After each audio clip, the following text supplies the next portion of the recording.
Ahora me vengo preparado. Muy buenas noches a todos, bienvenidos a la noche de 24, bienvenidos a MMC. Ya estamos arrancando con todo hasta las 21 horas. En un día muy especial, es un día clave para el gobierno de Javier Milei, porque está buscando el primer gran gol legislativo, el paso en el Congreso de dos capítulos, en realidad son dos proyectos distintos, la ley bases y el paquete fiscal, que se espera se vote en las próximas horas. ¿Y por qué es tan importante ahora sí para el propio Javier Milei avanzar con este paquete, ¿no? La ley bases y el paquete fiscal? ¿Por qué es tan importante más allá de lo que viene diciendo en las últimas semanas, que su plan económico no depende de la política o del Congreso? En primer lugar, porque es algo que le están reclamando sin duda desde el Fondo Monetario Internacional. Hoy se conoció, lo anunció el ministro de Economía, Luis Caputo, que se inicia una nueva negociación con el Fondo Monetario para hacer un nuevo programa económico.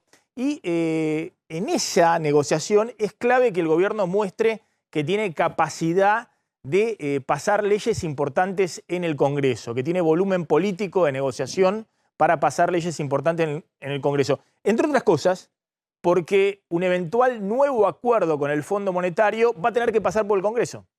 Entonces es muy importante, y se lo vienen diciendo desde Washington, que el gobierno muestre que tiene capacidad de gestión política para avanzar con alguna de las reformas que viene pregonando. El otro tema es que también los mercados financieros vienen reclamando eso. Es decir, que el gobierno muestre que la gestión no está solo en la cabeza de Javier Milei, que no está solo en el discurso de Javier Milei y como consecuencia en el capital político de Javier Milei, que según el vaivén de las encuestas puede estar hoy en su mejor momento o mantener un volumen de opinión pública muy pero muy importante, pero que de eso no puede depender todo el programa económico que lleva adelante el gobierno.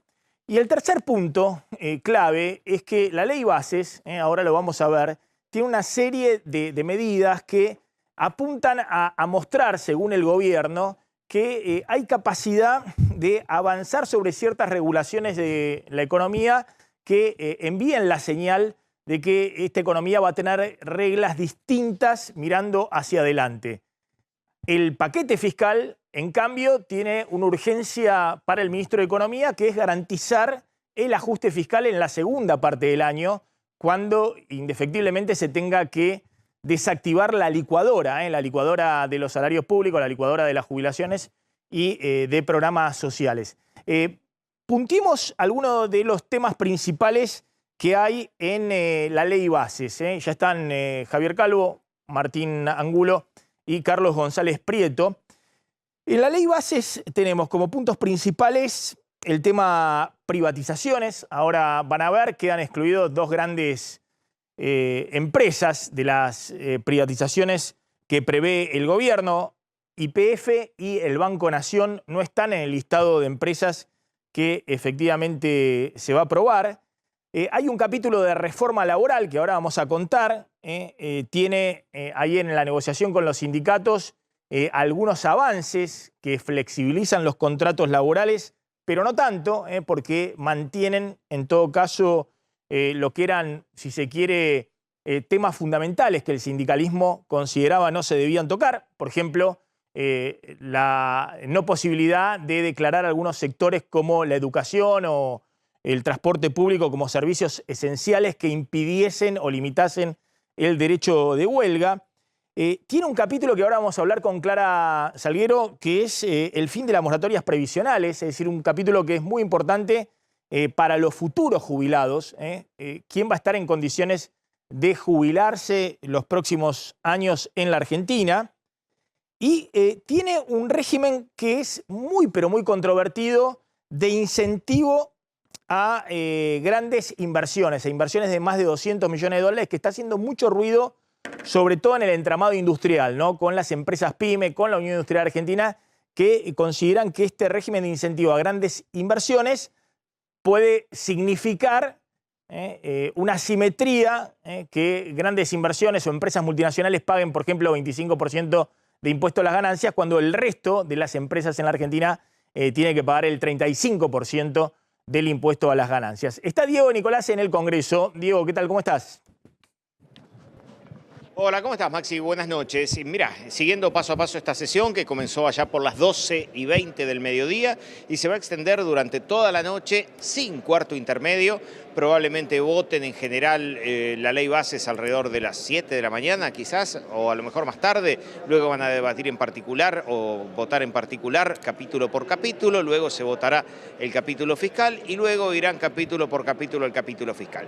Así que bueno, va a ser una jornada realmente larga. Hay quienes dicen que de punta a punta insumirá 30 horas aproximadamente entre debate y votación, así que habrá que tener paciencia para ver cuál es el desenlace de todo esto.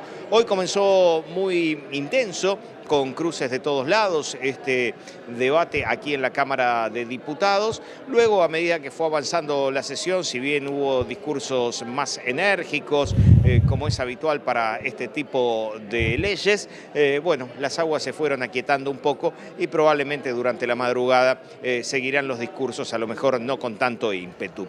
Ahí te digo, Maxi, 136 diputados anotados para hablar. Eso nos da una cuenta de aproximadamente 22 horas, pero hay quienes dicen durante la madrugada algunos discursos quizás se retiran y los tiempos se pueden llegar a cortar un poco, no demasiado, pero sí un poco. Gracias, Diego. Volvemos ahí en cualquier momento. Quiero retomar y ahora vamos a estar hablando porque la verdad que esta ley bases que inició con 600 artículos y hoy creo que tiene 232 artículos y que se va a votar por capítulos, por temas, no artículo por artículo, porque si no sería una sesión interminable.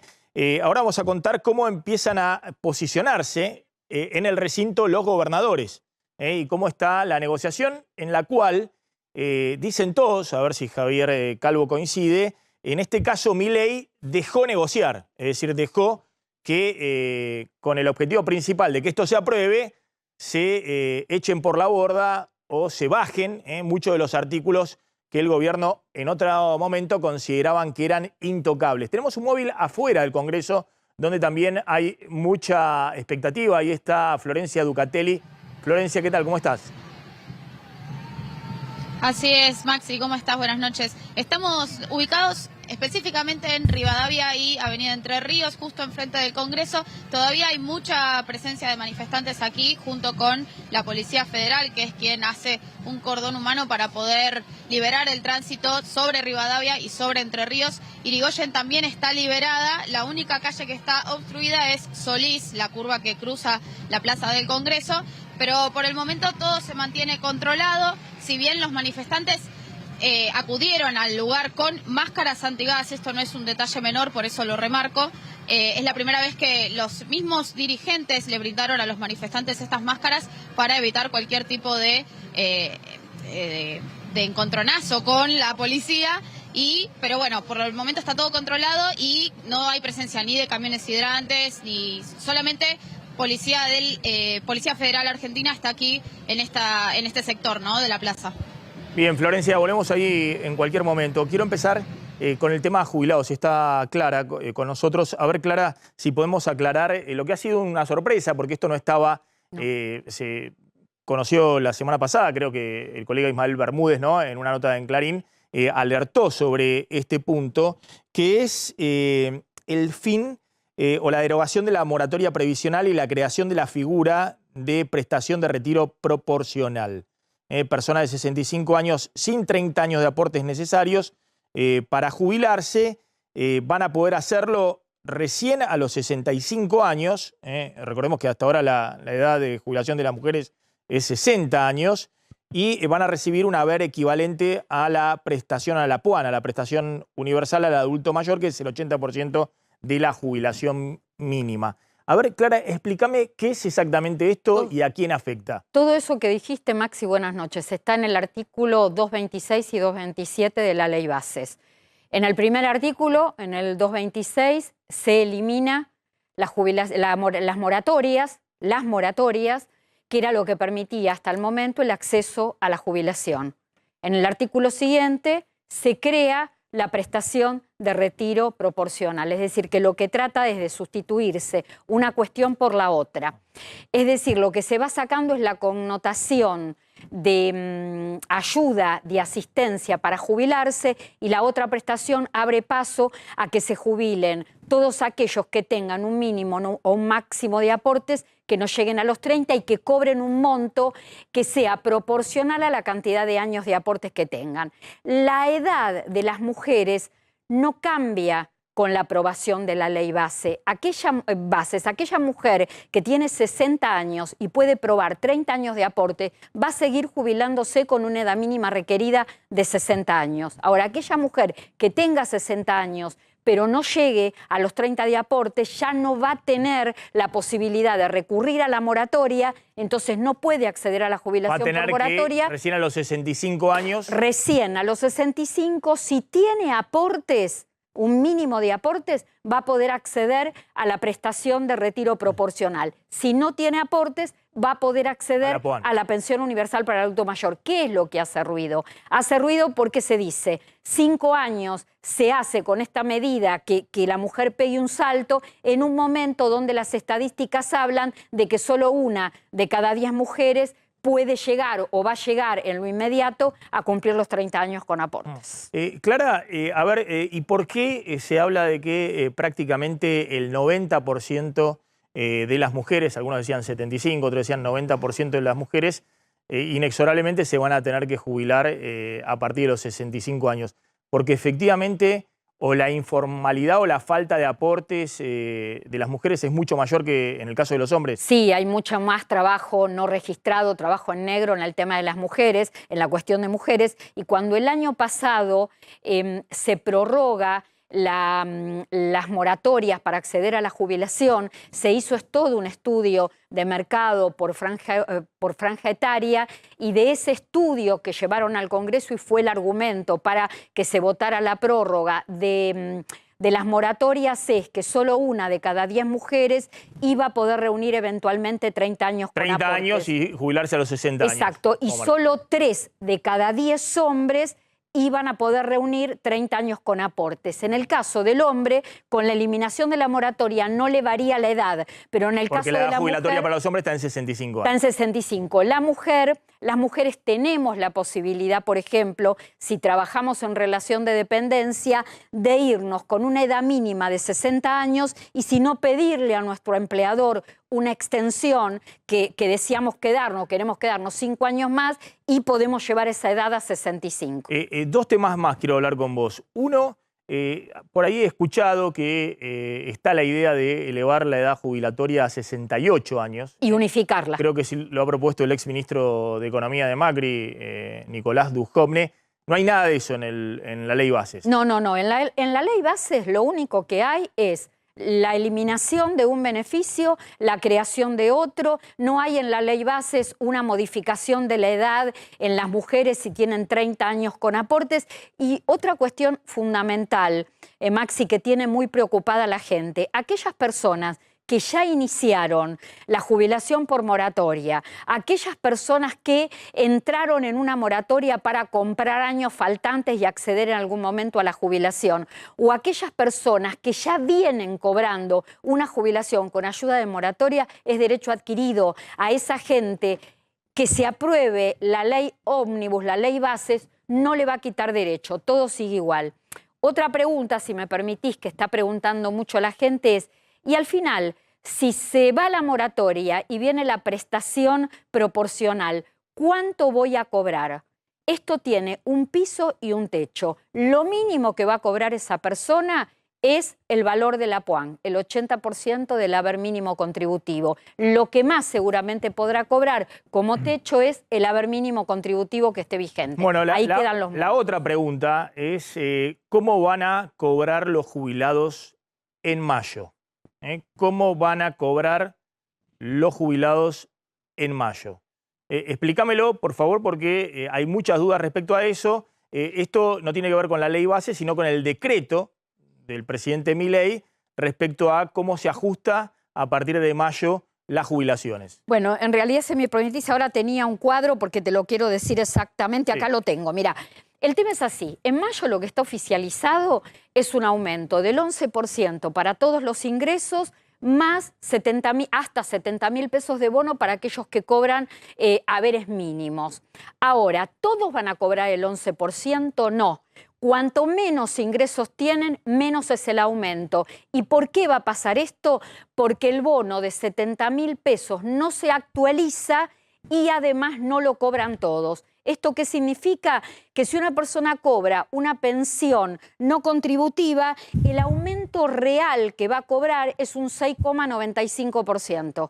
Si una persona cobra pensión universal para el adulto mayor, el monto que va a cobrar es un 7,29% de aumento. Y si cobra un haber mínimo contributivo, ese aumento va a ascender al 7,8%. ¿Por qué? Porque se licúa con el tema de un bono que no se actualiza y los únicos que van a cobrar el 11% son los jubilados y pensionados que no cobran bono y no tienen la mínima. Esto es la distorsión que provoca el bono permanentemente. Ahí clarísima, Clara, para que quede claro. En mayo el ajuste de los haberes jubilatorios es con la inflación de 2 meses de rezago anteriores. Entonces sería con la inflación de marzo. En marzo la inflación fue 11%.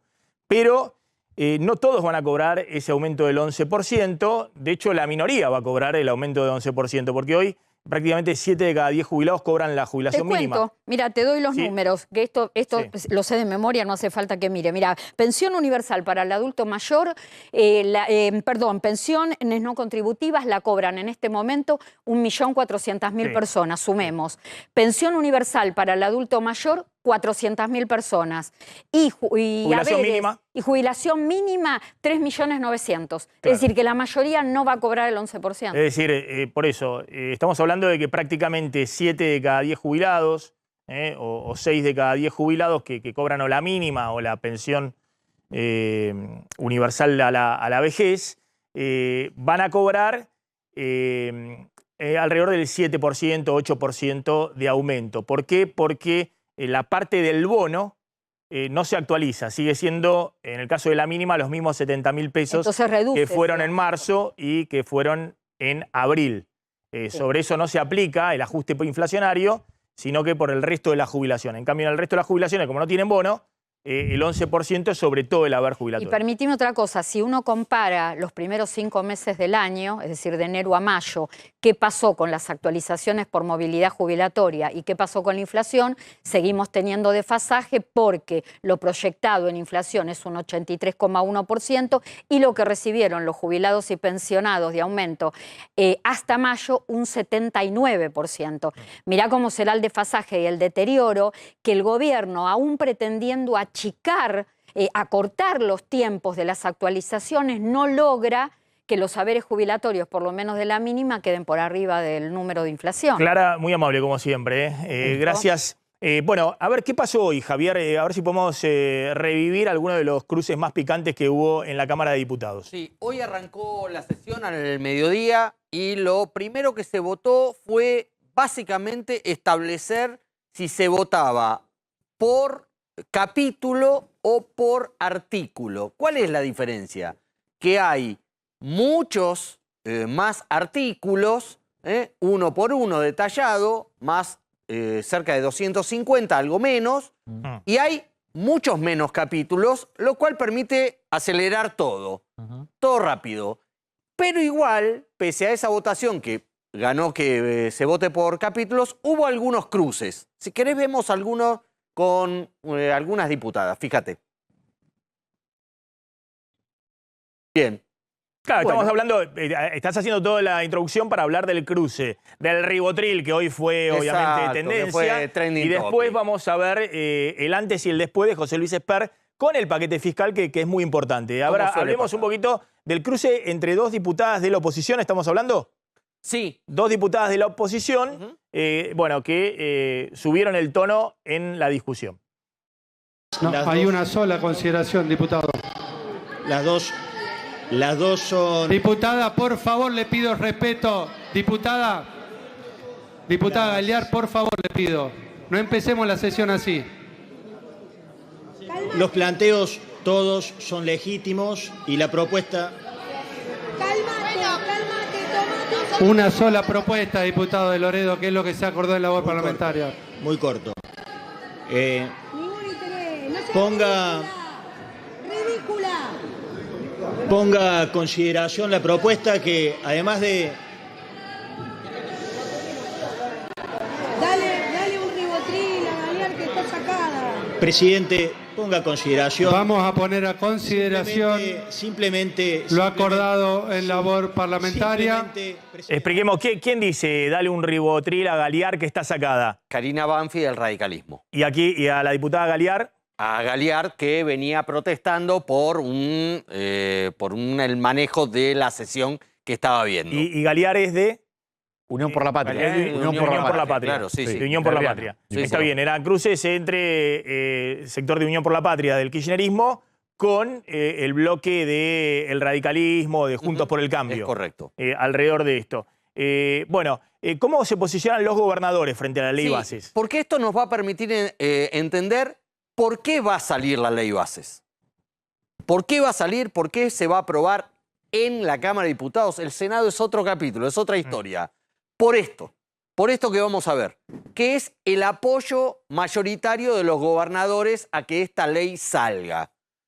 Después el paquete fiscal es otro tema, con ganancias, es otro tema. Pero va a salir la ley Bases porque acá tenemos a todos los gobernadores del sello Juntos por el Cambio, Puyaro, Macri, Frigerio, Valdés, Poggi, Sadirs, Dero, Cornejo, Torres y Orrego, los 10 de Juntos por el Cambio, que respaldan el 99,9% de la ley Bases.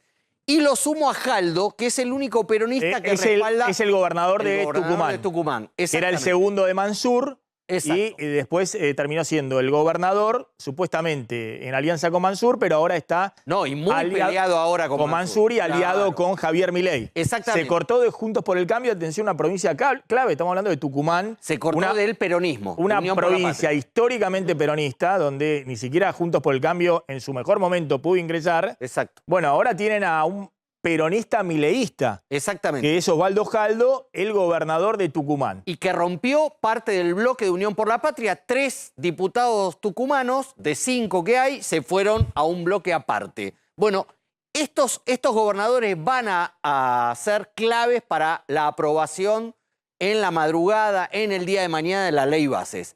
Hay otro grupo de gobernadores que también respaldan fuertemente, pero con disidencias.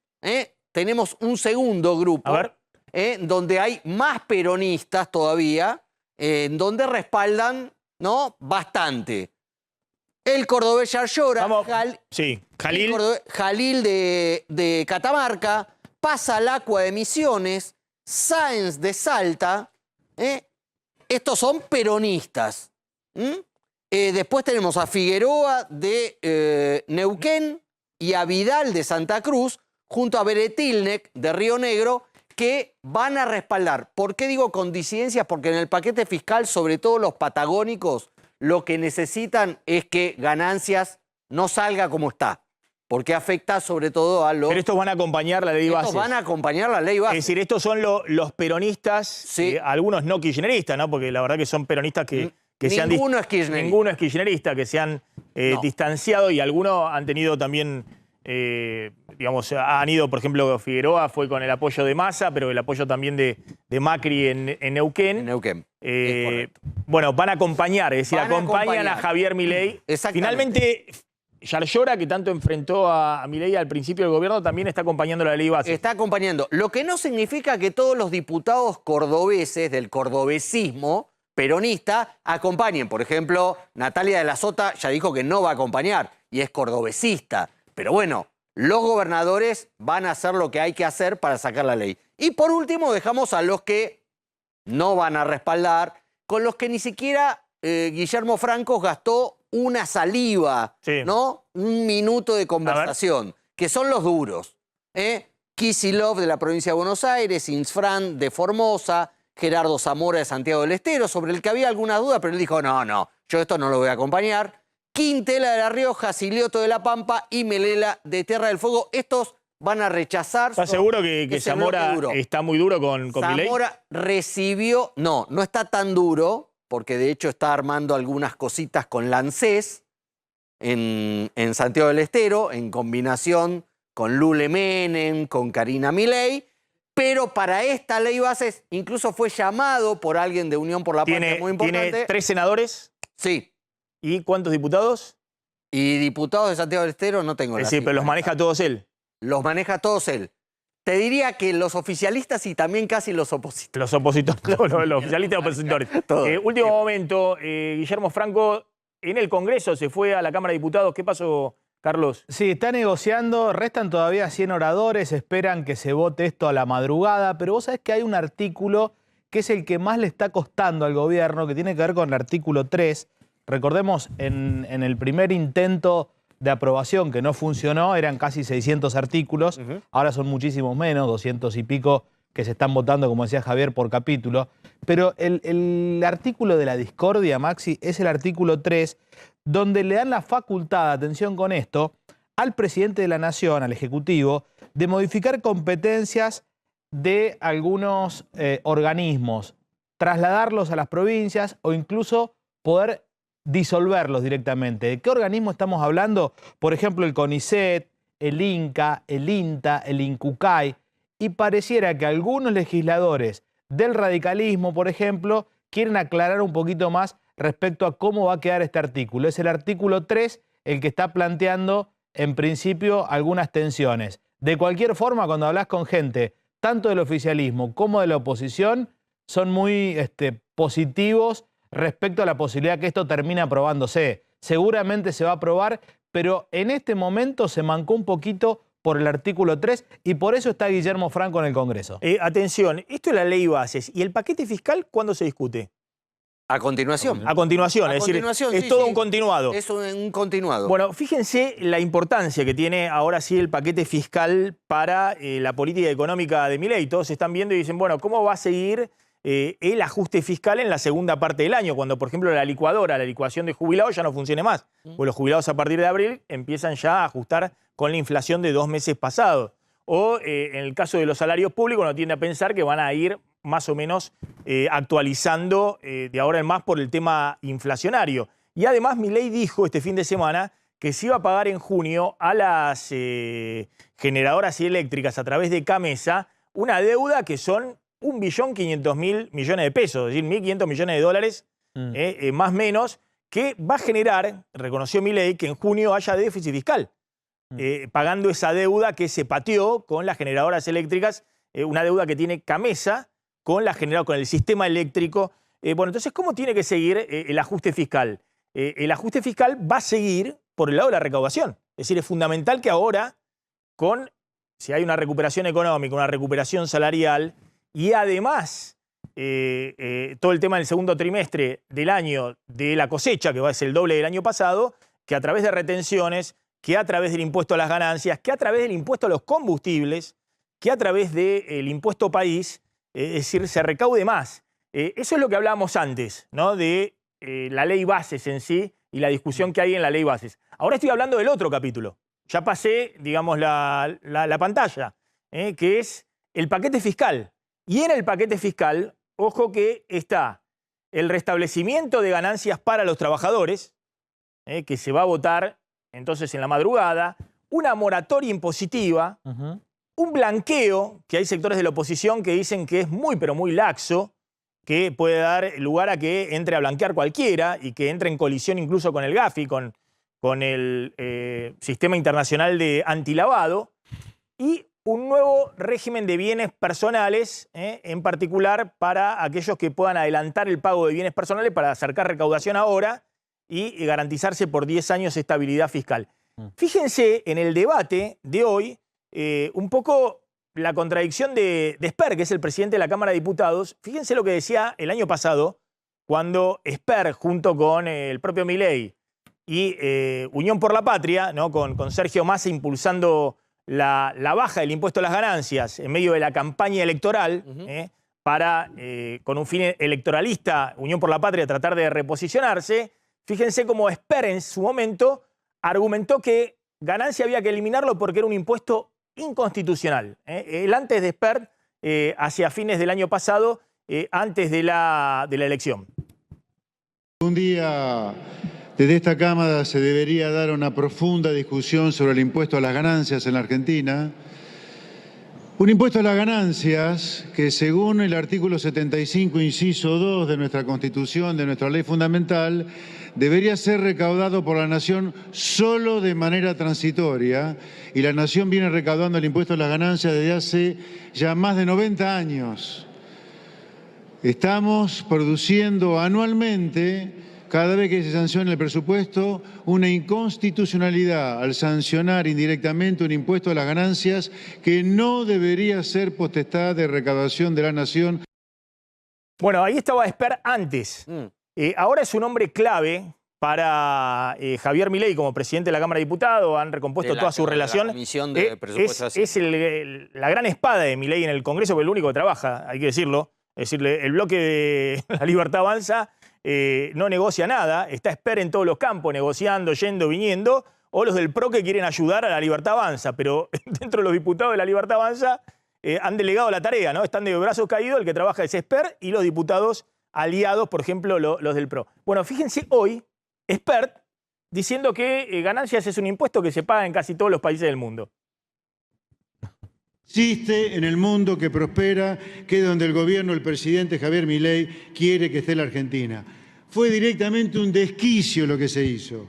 En el mundo que prospera, los mínimos no imponibles de ganancias son razonables. Casi todo el mundo paga impuestos a las ganancias con escalas y alícuotas progresivas de manera gradual.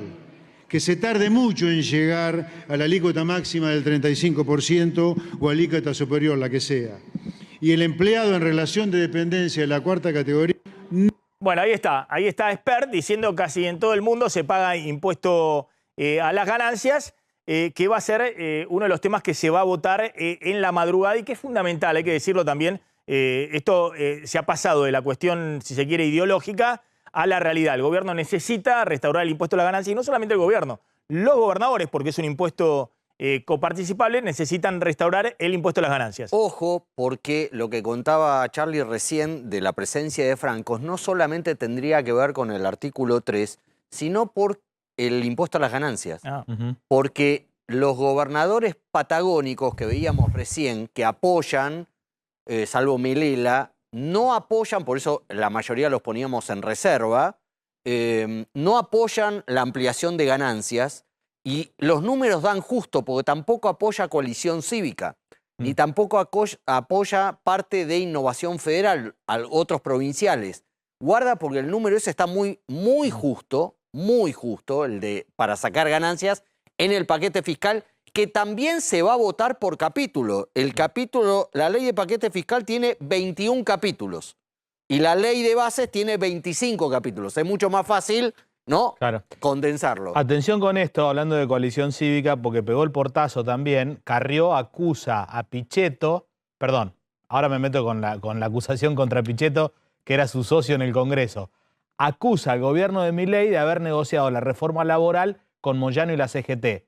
Es cierto que la consensuó el gobierno con la CGT, pero está pegando el portazo, retó a los del campo porque dice que le están metiendo la mano en el bolsillo y, por otro lado, anunció que se va del bloque de Pichetto, Javier. Ahora lo enganchamos, el tema del portazo de Carrió, pero me quedo con el tema de impuesto a las ganancias. Es muy importante para el gobierno que pase el impuesto a las ganancias. Es muy importante, entre otras cosas, porque es uno de los pedidos desde principio de año del Fondo Monetario. Y hoy acaba de anunciar, hace minutos, el ministro de Economía, Luis Caputo, que se inician conversaciones con el FMI por un nuevo programa con el Fondo Monetario Internacional. Carlos. Sí, quiero buscar el tuit textual del ministro de Economía, Luis Caputo, si lo tenemos por ahí. Exactamente. Para no faltar a la verdad. Ahí está, mirá. Bueno, no, ahí estamos, a ver, ahí estamos viendo el reposteo de Milei de una cuenta que suele ser una cuenta militante de Milei, es la forma en la que informan.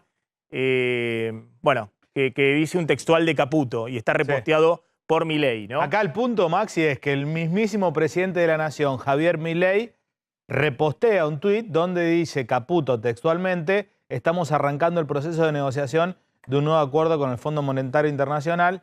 ¿Qué equipo, papá? Bueno, piropeando al equipo económico de Toto Caputo. Sí, eso lo hace. Bueno, repostea Milei una de las cuentas que así como dan algunas informaciones, también ponen en la mira algunos opositores o periodistas y después Milei retuitea. Busquemos en el Twitter oficial de Caputo si efectivamente está ratificando esta información más allá del reposteo de Javier Milei. Pero claramente el impuesto a las ganancias es un tema nodal en el paquete fiscal y en el programa que va a negociar el gobierno con el FMI. Y tiene que ser uno de los puntales, junto con otros impuestos, de la recaudación en la segunda parte del año. Ahora sí, nos metemos con el tema Carrió. ¿Por qué Carrió pega el portazo del bloque de Miguel Ángel Pichetto? Ya venía mal la situación y termina de detonar en la manera de cómo resolvió el bloque dialoguista, particularmente Hacemos Coalición Federal, el bloque de Pichetto, que como siempre decimos,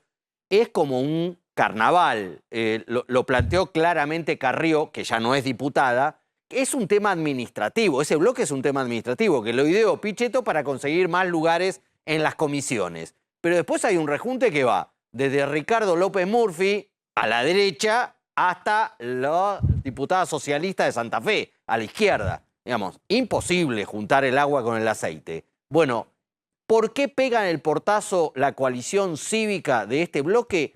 Por el acuerdo por la reforma laboral. Nosotros veíamos hace un rato las imágenes, incluso con nuestro móvil, de la manifestación, de la protesta frente al Congreso por esta votación. Son todos partidos de izquierda.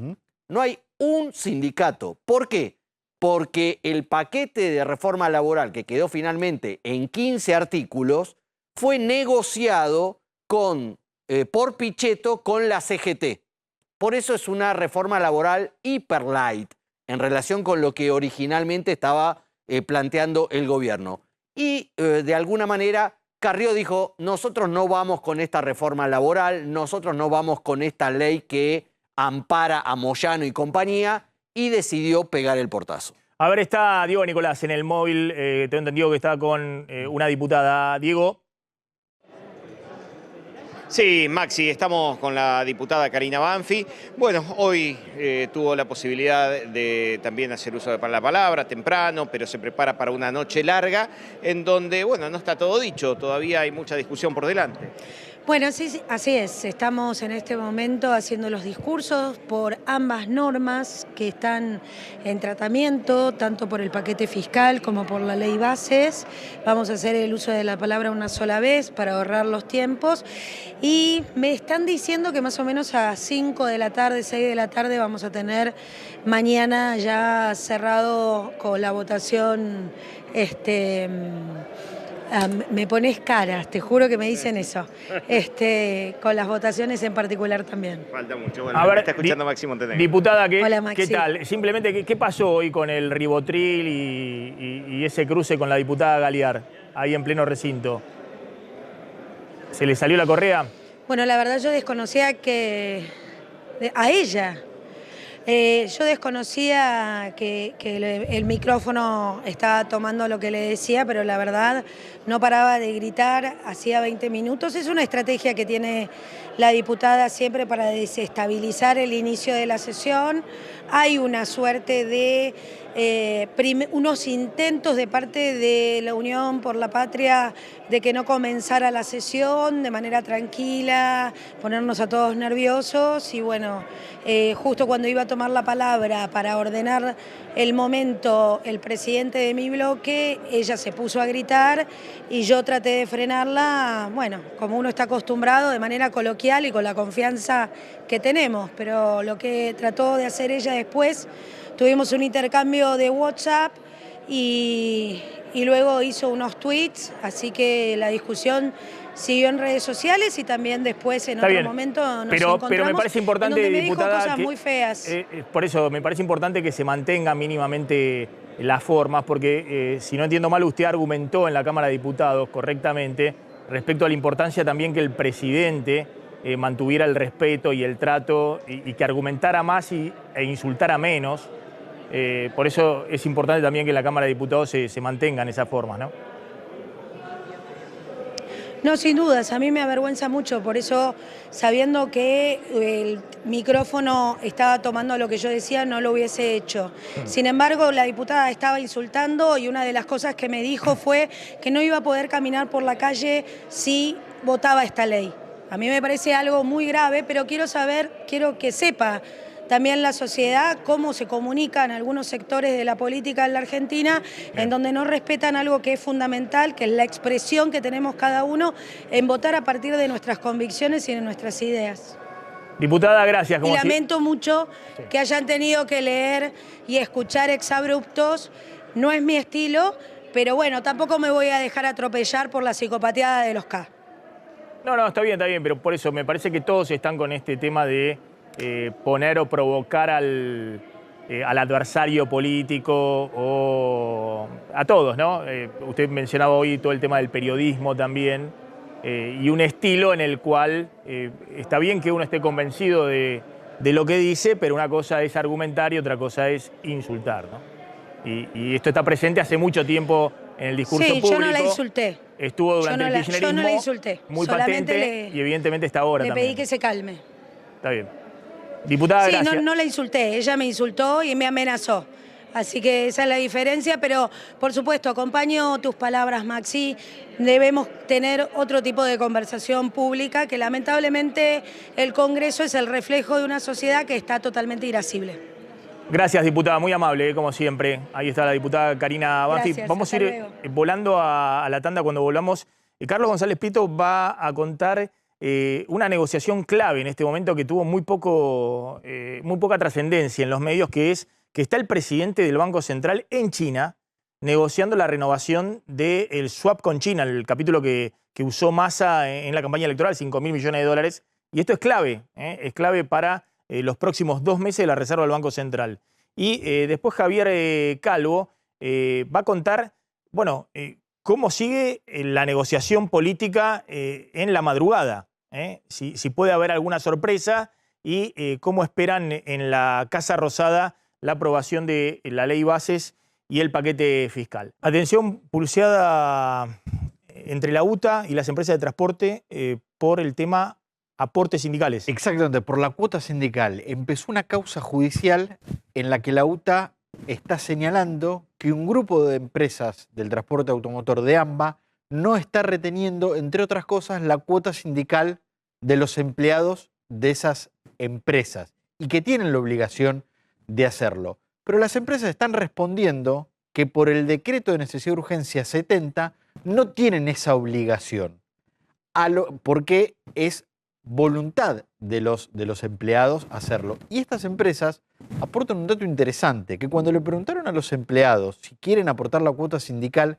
solamente el 5% de este grupo de empresas, que son cerca de 60, solo el 5% dijo que quería hacer el aporte de la cuota sindical.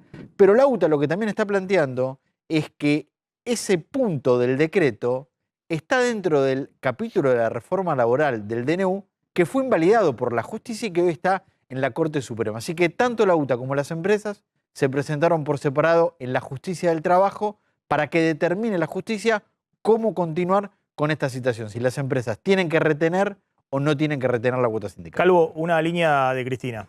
Una línea de Cristina reapareció el sábado y generó más ruido dentro del peronismo que fuera del peronismo. Obviamente resultó súper funcional al gobierno. Milei le salió a contestar el domingo a la mañana por radio, por televisión, funcional al gobierno y a Milei en particular, pero sobre todo está tratando de calmar las aguas dentro del kirchnerismo, no del peronismo, del kirchnerismo, donde las internas entre Axel Kicillof y Máximo Kirchner ya se han hecho. Pide más, Milei, pide nueva salida de Cristina. Sí, todo el tiempo, todos los días, pide todos los días Cristina. Una última de Bausili, el presidente del Banco Central, muy importante en China. Sí, bueno, vos sabés que hay una comitiva muy importante en China, encabezada en la parte financiera, si querés, por Santiago Bausili, el presidente del Banco Central. Está Pablo Kirno, el hombre fuerte de las finanzas, el secretario de Finanzas, y Diana Mondino.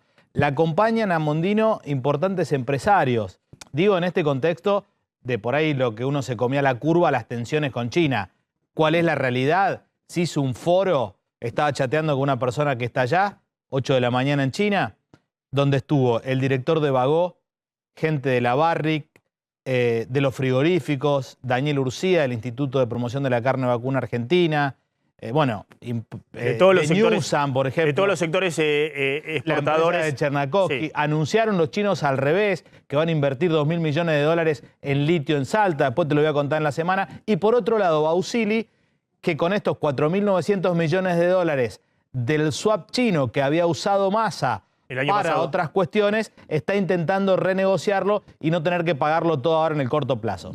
Gracias, colegas. Nos estamos retirando. Se quedan en A24. Nos reencontramos mañana 20 horas. Chau, chau. Pásenla bien.